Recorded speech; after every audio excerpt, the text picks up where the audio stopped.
Bien, bonjour à tous. Enchantée de pouvoir animer ce nouveau débat pour le secteur inter du Parti communiste français.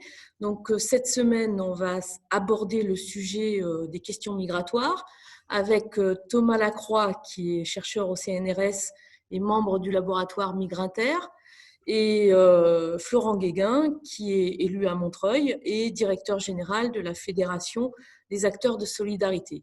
Alors, tout de suite, on va essayer de faire un petit lien quand même par rapport à la crise sanitaire que nous avons traversée, c'est-à-dire que le Covid-19 a placé de nouveau les réfugiés et les déplacés dans de terribles conditions sanitaires, occupant bien souvent donc les lieux de grande promiscuité et où les questions d'hygiène et de respect des gestes barrières, comme on les appelle, était quand même sacrément difficile à respecter. Alors, je vais commencer par Florent, qui est au cœur du sujet, parce que quelle était la situation des migrants actuellement en France et qu'est-ce qu'elle est maintenant, parce que je sais que des associations n'ont pas complètement repris leur travail et leur accueil des migrants. Oui, merci, merci pour cette invitation et cette proposition de débat. Il est clair que la situation des personnes migrantes, réfugiées, pendant la période de confinement et depuis la période, j'allais dire, post-confinement a été particulièrement difficile sur plusieurs aspects. D'abord, il y a eu un phénomène assez exceptionnel et assez scandaleux en France qui a été assez peu souligné d'ailleurs dans les médias, qui a été l'arrêt brutal de l'enregistrement de la demande d'asile à partir de la mi-mars, en réalité, et jusqu'à la mi-mai. Et pendant toutes ces semaines, les personnes ne pouvaient plus s'enregistrer en préfecture, ce qui a bloqué totalement finalement le système de protection et d'accompagnement des personnes, aussi bien dans leur demande d'asile que dans leur accès à l'hébergement, puisque qui dit pas de récipicé de demande d'asile dit pas d'accès aux capacités d'hébergement CADA, centre d'accueil pour demandeurs d'asile, et UDA, hébergement d'urgence pour les demandeurs d'asile, dit aussi pas d'accès à l'ADA, l'allocation de vie quotidienne. Donc, ça a été une période où finalement le droit d'asile s'est arrêté en France, en contradiction évidemment avec tous les textes internationaux. Alors, même si on peut penser évidemment que le flux de demandeurs s'est évidemment tari du fait de la fermeture des frontières et de l'arrêt de la circulation des personnes pendant cette période où beaucoup d'autres pays confinaient aussi, il n'en reste pas moins qu'il y avait toute une population qui était déjà sur le territoire national, qui attendait d'ouvrir leurs droits et qui n'ont pas pu le faire. Donc ça, c'est un premier point très important. Alors, du coup, ces personnes se sont finalement ont été réorientées vers les dispositifs, j'allais dire, de droit commun de prise en charge des populations sans abri. Et les associations, finalement, avec d'ailleurs le soutien de l'État, qui a, dans la même période, ouvert pas mal de places d'hébergement, de mise à l'abri des personnes à la rue. Et du coup, les populations en demande d'asile ont été orientées vers des centres d'accueil pour SDF, pour aller vite, beaucoup d'hôtels, puisqu'il y a eu, pendant cette période, environ 12 000 places d'hôtels qui ont été mobilisées par les services de l'État pour héberger les personnes. Donc, finalement, c'est le dispositif de prise en charge de droit commun des personnes à la rue qui a pris le relais du dispositif de l'asile, qui a été mis à l'arrêt, en tout cas pour les personnes qui devaient, les nouveaux arrivants ou les nouveaux entrants dans l'asile. Ça, c'est une première chose. La deuxième chose, c'est que alors, paradoxalement, la situation des personnes à la rue, dont on sait qu'une partie de ce public est un public migrant, a diminué pendant la période de confinement.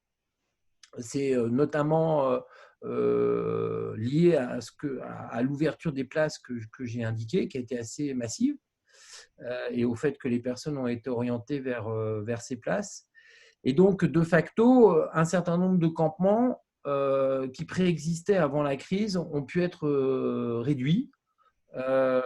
C'est notamment le cas dans le nord-est de Paris, même si, ensuite, il faut regarder dans le détail, parce qu'il y a aussi eu des opérations de police, il y a aussi eu des opérations à la fois d'évacuation, mais aussi pour empêcher les réinstallations. Donc, il faut évidemment modérer ce diagnostic positif. Mais le nombre de personnes à la rue, globalement, et intégrant les personnes migrantes, a plutôt diminué pendant cette période, même si on observe que depuis mi-mai, ça repart à la hausse, avec y compris des réinstallations de campements dans le nord-est, 18e, 19e arrondissement, et aussi sur une partie de la Seine-Saint-Denis, sans atteindre des niveaux observés de 2000 à 3000 personnes en début d'année 2020. Donc ça, c'est un autre point intéressant. Et puis le troisième point, c'est que finalement, le ministère de l'Intérieur n'a pas choisi, malheureusement, de modifier sa politique globale d'accueil et d'accompagnement des personnes au regard des conséquences, de l'impact de la crise sanitaire et des conséquences et de l'analyse qu'on pouvait en tirer. Je vais prendre deux exemples. Nous nous battons depuis finalement la fin de l'année 2019 contre les mesures de restriction d'accès aux soins des personnes migrantes qui ont été votées par le Parlement. C'était en octobre ou novembre 2019. C'était notamment l'imposition d'un délai de carence pour les demandeurs d'asile pour accéder à la PUMA. C'était aussi des obligations de présence physique des étrangers pour accéder à l'aide médicale d'État, présence physique dans les points CEPAM. Et ce type de mesures, évidemment, on a essayé de profiter de la crise sanitaire pour les faire annuler, puisque c'est à un moment où l'ensemble des politiques publiques sont concentrées sur les questions d'accès aux soins, de prévention, de dépistage dans un contexte d'épidémie. Pour nous, il allait de soi que les délais de carence pour accéder à la PUMA devaient sauter. Et ça n'a pas été décidé. Alors, dans les faits, je dirais que les personnes ont pu accéder aux soins, mais ces règles qui avaient été décidées avant la crise vont malheureusement être maintenues après la crise. Merci Florent. Moi, je vais continuer un petit peu sur ce sujet par rapport à la pandémie. Pendant la pandémie, il y a un collectif de 195 organisations, associations et syndicats en France. Le Parti communiste a aussi communiqué à ce sujet-là, qui ont demandé la régularisation des sans-papiers. Alors, Thomas Lacroix, est-ce que vous pensez que la crise sanitaire va entraîner une modification des migrations et une hausse des régularisations, comme il semblerait peut-être l'être en Italie, au Portugal, et j'ai vu, je crois, ce matin en Jordanie, où ils ont décidé de régulariser des travailleurs. Qu'en pensez-vous? Est-ce que la crise sanitaire peut aider à ça? Oui, alors sur le premier volet de votre question, sur qu'est-ce que la pandémie a modifié dans la structure des flux migratoires sur la planète, bon, effectivement, on a eu une situation inédite. Je crois que Florent on a déjà évoqué quelques aspects. C'est-à-dire qu'on a eu un moment de suspension, en gros, de cette planète migratoire avec des flux d'arrivées qui se sont largement taris du fait de la fermeture des frontières, du fait des politiques de confinement dans les États de départ et d'arrivée. Voilà. Et en même temps, quelque chose qui a peut-être été moins sensible ici, mais qui a vraiment marqué profondément ces flux migratoires pendant la période, ça a été aussi toute cette dynamique de retour qui se sont mises en place. À tel point que des retours donc, de personnes qui travaillaient dans un pays à l'étranger, et qui voulaient revenir pour passer le confinement chez eux, hein, comme tout le monde. Donc, ce qu'on a vu ici en France au niveau local, rentrer chez sa famille pour passer cette période-là, et ben ça, c'est des millions de personnes qui ont voulu le faire aussi au niveau international. Et par exemple, on a entendu parler de ces Français qui étaient bloqués au Maroc, qui voulaient rentrer en France et qui ne trouvaient pas d'avion pour revenir ici. Bon, ben, c'est un cas de figure qui s'est reproduit en Thaïlande pour les travailleurs malaisiens, qui s'est produit aux États-Unis pour des travailleurs mexicains. Voilà, c'était comme ça un moment de grand de retour assez inédit. Et du fait, ça a créé des situations assez paradoxales où vous aviez des personnes qui voulaient revenir, mais qui se retrouvaient bloquées dans l'incapacité de revenir. Vous avez des centaines de milliers de personnes, par exemple dans les pays du Golfe, des travailleurs indiens, des travailleurs népalais qui voulaient rentrer chez eux et qui se retrouvaient incapables dans la rue, donc qui étaient plus capables ils ne travaillaient plus, donc qui étaient plus capables de payer leur loyer, donc ils étaient éjectés. Et leurs lieux de travail se sont transformés en camps, d'internement de facto, avec les autorités qui d'ailleurs, par exemple au Qatar, ont fermé des lieux de travail, des sites de travail où étaient hébergés les migrants pour les transformer en immenses camps de confinement. Vous avez aussi des gens qui voulaient rentrer chez eux en Afrique, qui se retrouvaient bloqués à des frontières, donc par des camps qui ont été créés dans les frontières d'État. Vous avez aussi des camps dans les grands pays de migration interne, comme par exemple l'Inde, hein, vous avez certainement entendu parler de cette crise migratoire qu'il y a eu. On parlait de crise migratoire, alors ce n'était pas du tout la crise migratoire européenne, c'était la crise migratoire en Inde. De ces millions, alors le nombre est assez indéterminé, 3-4 millions de personnes qui en même temps se sont retrouvés à rentrer chez eux, qui travaillent dans les villes et qui ont voulu rentrer dans les campagnes d'où ils venaient et qui se sont eux-mêmes trouvés sans moyen de transport à rentrer à pied chez eux ou parfois se retrouver bloqués par des barrages parce que au sein même entre les frontières des États de l'Inde, il y avait des mesures de confinement qui étaient prises et qui les empêchaient de retourner chez eux. Donc, des gens qui se sont retrouvés à être hébergés dans des centres d'hébergement d'urgence. Voilà, donc on a eu tout un tas comme ça, de situations inédites qui vont quand même marquer, à mon avis, les mois, peut-être les années à venir. Les choses vont se rétablir, mais progressivement. Mais peut-être qu'on va avoir effectivement de nouvelles dynamiques qui vont surgir liées à cette situation un peu inédite. Et est-ce que vous pensez, je continue avec vous, est-ce que vous pensez qu'après cette pandémie, même si elle n'est pas terminée en aucun cas, mais que les frontières commencent à se réouvrir un petit peu pour quelques-unes, ça va changer le mouvement des populations? Oui, alors faites penser que j'ai oublié de répondre à la deuxième partie de votre question sur la régularisation. Alors, oui, alors est-ce que ça va changer quelque chose? Je pense qu'à moyen terme, non. Alors, c'est assez difficile parce que cette crise est quand même assez inédite. C'est la première fois où l'ensemble des pays du monde ferment leurs frontières à peu près en même temps. Donc, c'est une situation tout à fait inédite. Les enseignements qu'on tire des crises précédentes, c'est que les flux se rétablissent, la vitesse de rétablissement des flux dépend de la durée de la crise. C'est-à-dire que les crises qui sont relativement courtes, qui durent 1 an, 2 ans, par exemple la crise financière en Asie ou en Amérique latine, des choses comme ça. Donc là, on a assisté à des mises en place et des retours à la normale assez rapides. Par contre, les crises qui sont plus longues, qui s'étalent sur plusieurs années, là, ont un impact qui est beaucoup plus important sur les flux.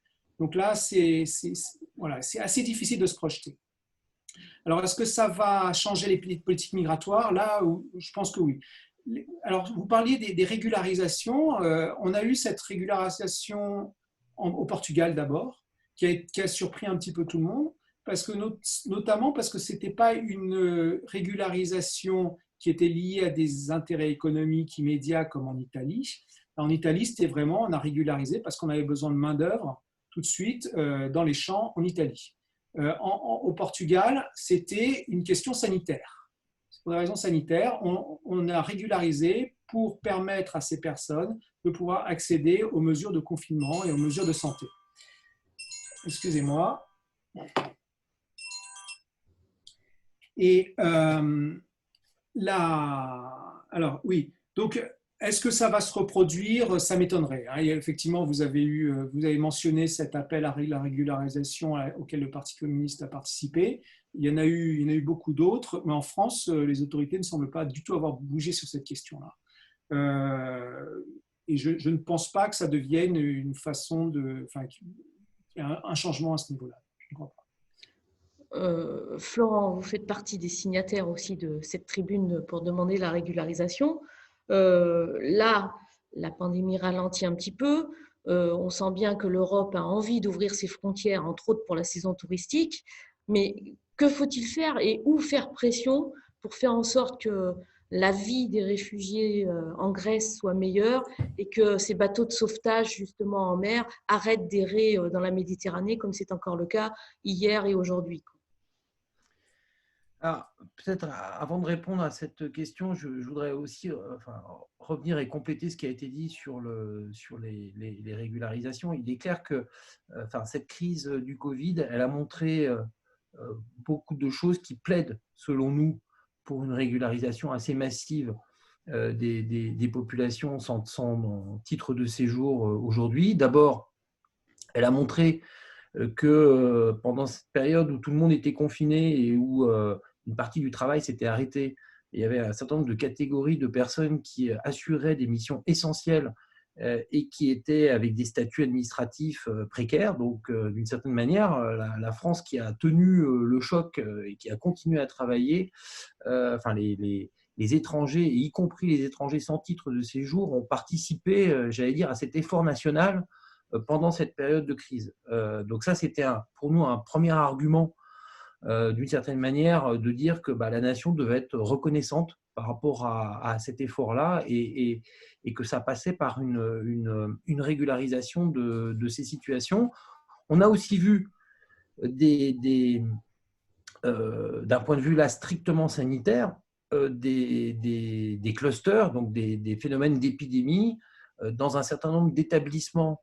Je pense notamment au foyer de travailleurs migrants et en Seine-Saint-Denis. Il y en a eu ailleurs, où il y a eu des vrais problèmes d'épidémie et avec d'ailleurs aussi des taux de mortalité très importants, puisque dans ces foyers de travailleurs migrants, il y a souvent des populations un peu âgées, donc étaient particulièrement à risque. Et là aussi, pour nous, pour les associations, c'est un argument pour dire que voilà, pour pouvoir sortir une partie de ce public vers des logements dignes et vers des conditions de vie dignes, il faut les sortir de la précarité administrative et leur donner un titre de séjour. Ensuite, il y a des discussions qui ont été menées, qui sont encore menées avec, pour ce qui concerne les associations de lutte contre l'exclusion, avec le cabinet à l'Élysée, avec les différents ministres en charge. Nous, on a formulé des propositions concrètes, essayer d'établir des critères. C'est toujours difficile, mais il faut bien avancer. Et on l'a fait avec des grandes associations, je pense par exemple au Secours catholique, parce qu'il y a un consensus associatif très large sur cette question. Et on espère que ça va avancer. Pour l'instant, effectivement, il n'y a pas eu de signal politique qui nous permette de dire qu'il y a une volonté politique d'avancer sur ce sujet et de faire en sorte que les personnes puissent sortir à la fois de la précarité administrative, mais surtout de la précarité de vie quotidienne que crée l'absence de titre de séjour. Et puis sur votre deuxième question, il y a il y a beaucoup de réponses qui peuvent être faites, et je laisserai Thomas compléter. Moi, ce que je pense, c'est qu'il faut, en tout cas, qu'il faudrait s'attaquer rapidement au règlement Dublin. Et pour ce qui concerne la France, à ces règles qui font que ce sont les pays de premier accueil qui doivent, entre guillemets, régler l'hébergement et la procédure d'asile, et qui fait qu'à la fois les demandeurs d'asile, entre guillemets, se concentrent sur quelques pays, notamment la Grèce, etc., ce qui fait ce qui crée toujours des situations de campement indignes et d'absence de répartition de l'effort. Et puis ce qui crée aussi des situations, ce règlement Dublin, il crée aussi des situations indignes en France, puisque on a plusieurs dizaines de milliers de personnes qui en réalité ne peuvent pas demander l'asile en France et donc avoir accès à la procédure de droit commun, parce qu'ils sont sous le statut Dublin et qui doivent être transférés dans le pays de l'Union européenne par lequel ils sont arrivés. Et comme ces transferts, par ailleurs, ne se font pas, du coup, les personnes sont sans ressources, souvent sans hébergement.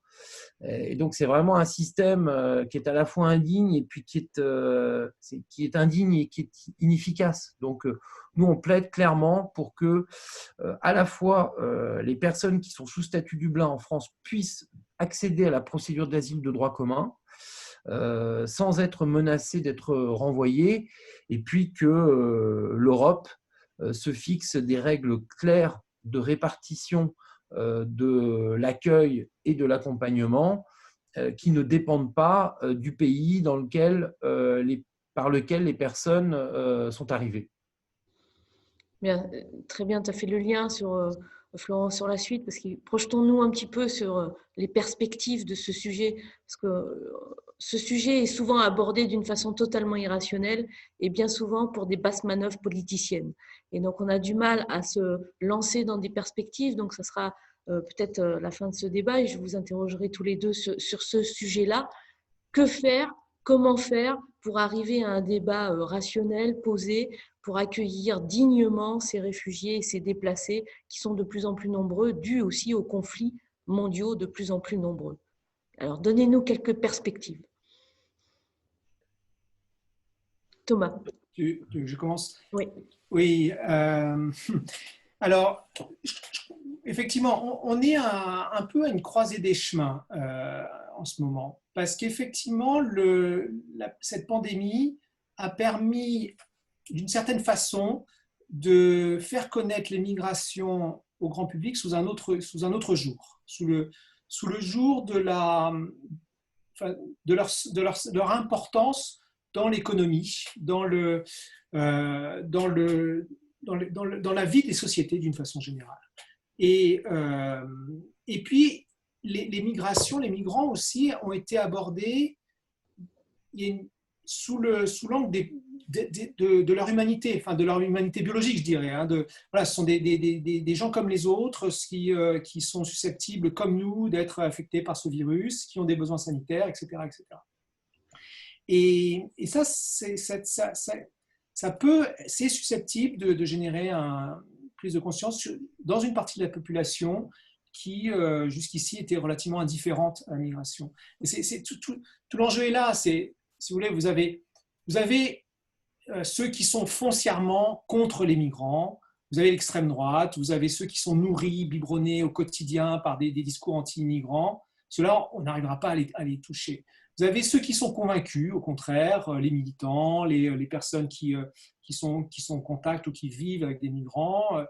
Ceux-là aussi, ce n'est pas tellement nécessaire de les toucher, puisqu'ils sont déjà convaincus sur les bénéfices de la migration.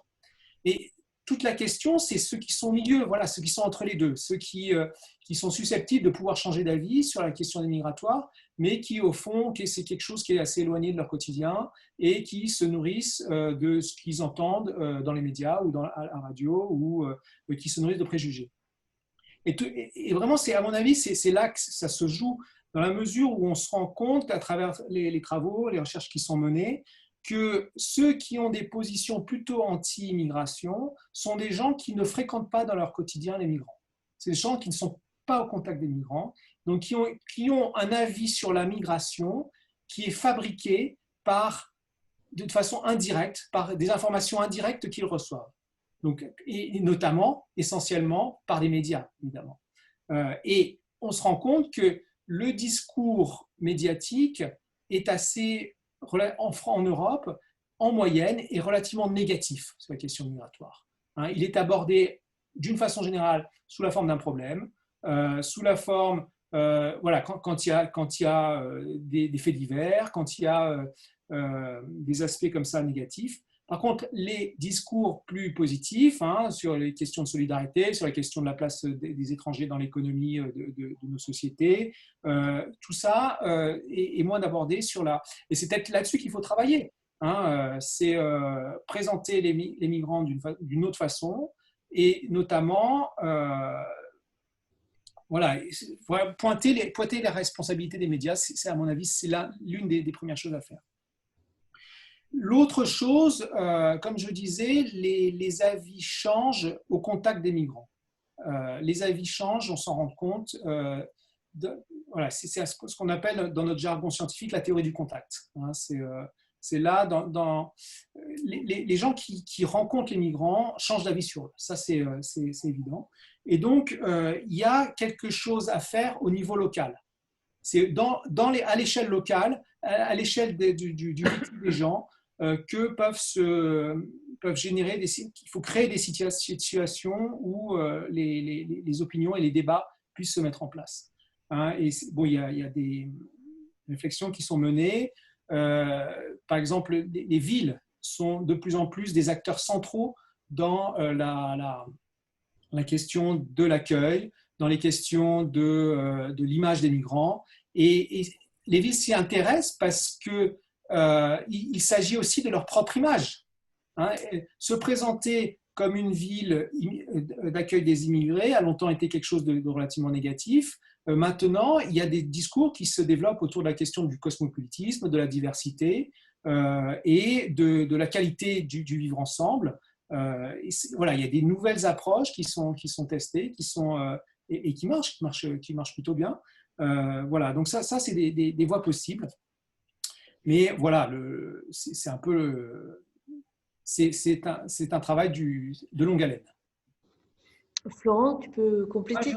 J'approuve totalement ce que vient de dire Thomas. J'ajouterais que je pense que cette crise, elle a produit d'une certaine manière de la solidarité et de l'universalité.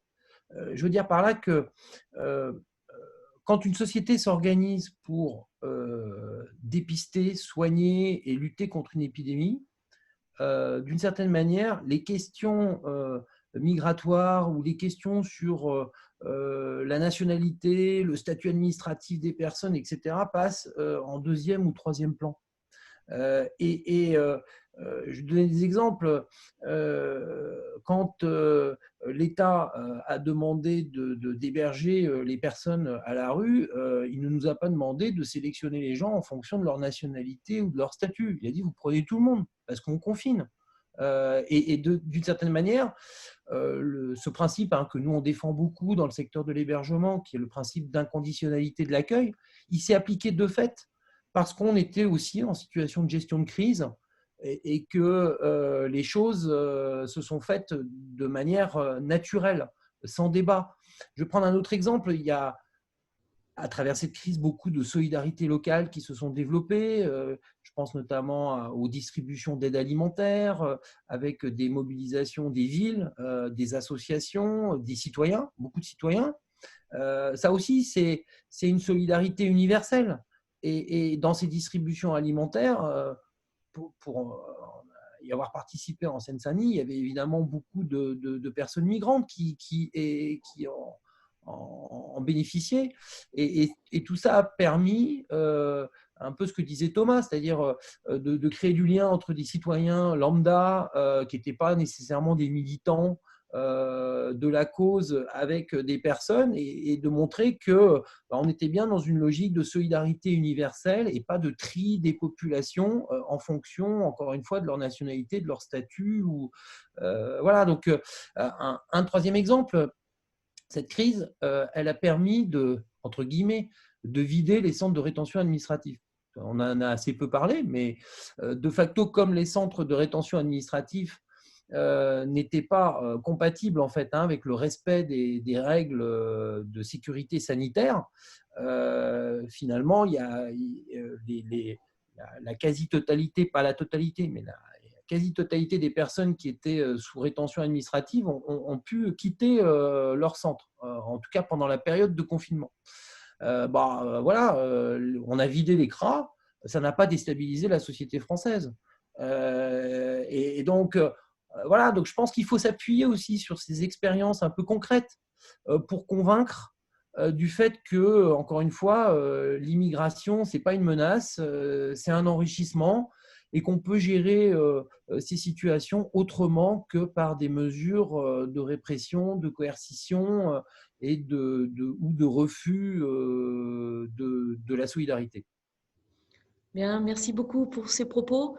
En tous les cas, nous, on va continuer à lutter aussi pour la liberté de circulation et puis évidemment pour les voies sécurisées et légales de migration, parce qu'on n'a pas eu le temps d'y aborder, mais le problème libyen et syrien quand même est un grave sujet et qui fait prendre beaucoup de risques, en tous les cas, à des êtres humains. Merci beaucoup de votre intervention et de nous avoir consacré un petit peu de temps. Merci, à bientôt. Merci à vous.